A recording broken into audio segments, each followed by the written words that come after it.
Let me introduce you, Paul Clayton, member of Royal Society of Medicine. And I know that you were participating in a meeting yesterday with renowned scientists, which took held in the Parliament, in the English Parliament. What was this debate about? The British government, like every other government in the developed world, has a huge problem with degenerative disease.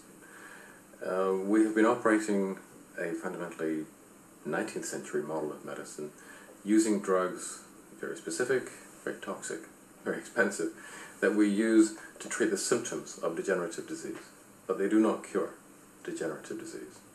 And even although we can sort of help individual patients, outside the surgeries, outside the hospitals, the tidal waves of illness are gathering. We're seeing more and more cancer, more dementia, more coronary artery disease, more diabetes, of course. And we've become aware of the fact that the 19th century pharmaceutical model, magic bullets if you will, is just no longer appropriate. It's not getting to the heart of the problem.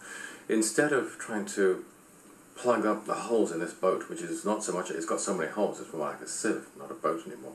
What we must do is to address the root causes of these illnesses and create a body of public health that is once again intact. We need to heal it.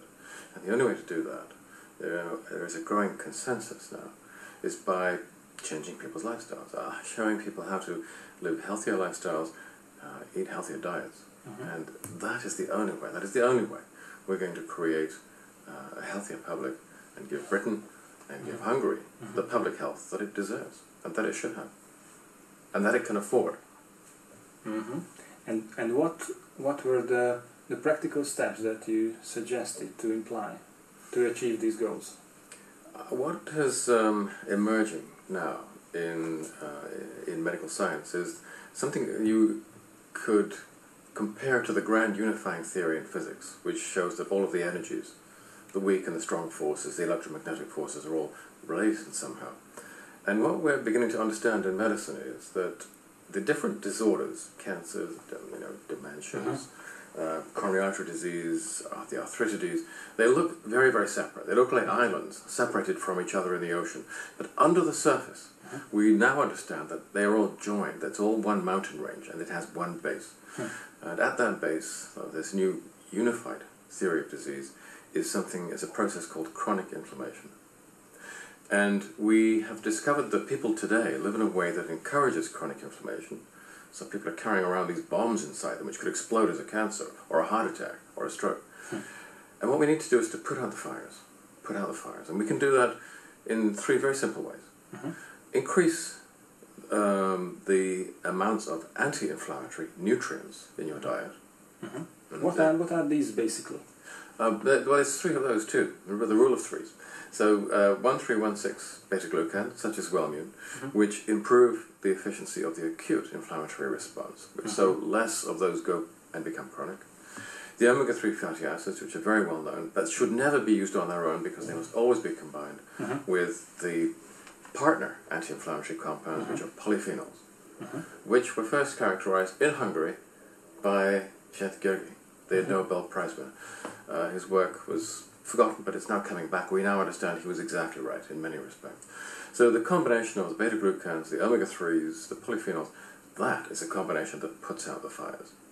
The second thing you must do is to reduce those parts of your lifestyle which are exposing you to pro-inflammatory factors, which means stop smoking, but you already knew that. But it also means eating less pro-inflammatory foods.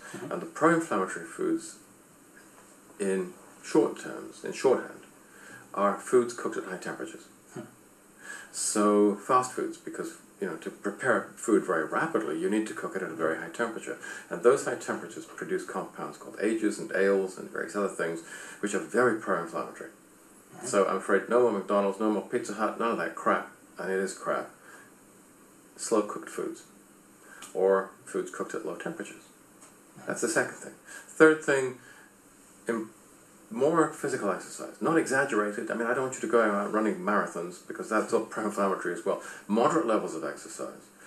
which are important in helping to maintain blood glucose levels, blood insulin sensitivity, and a good body weight. Now, not everyone is willing or able to spend time on the treadmill or the running track. People who are hemiplegics, quadriplegics, people who have connective tissue or neurological disorders who simply can't take very much physical exercise. And for people like that, it's amazing to be able to introduce some very interesting Korean science which shows that the benefits of exercise can actually be swallowed in a capsule. This is a herb called Gymnostemna pentaphyllum. The Chinese name is Jiagulan, which means little herb of immortality in Mandarin. And what we have found is that it upregulates the same enzymes that exercise does and has the same effects. I prefer exercise myself, but if I'm flying across the Atlantic and just sitting down for 12 hours, as I will be next week, on a flight, or driving a desk, I take some of this herb as well to help me to stay fit. So there's three very simple things, they're very easy changes to make. I mean, I'm not asking people to just try and live on rabbit food or take all the pleasure out of their lives. You don't have to do that. Very simple strategies, and the effects are dramatic. Does the mainstream medicine accept these ideas? What are the opinion of doctors about these facts? Well, there's not much point talking to doctors yet.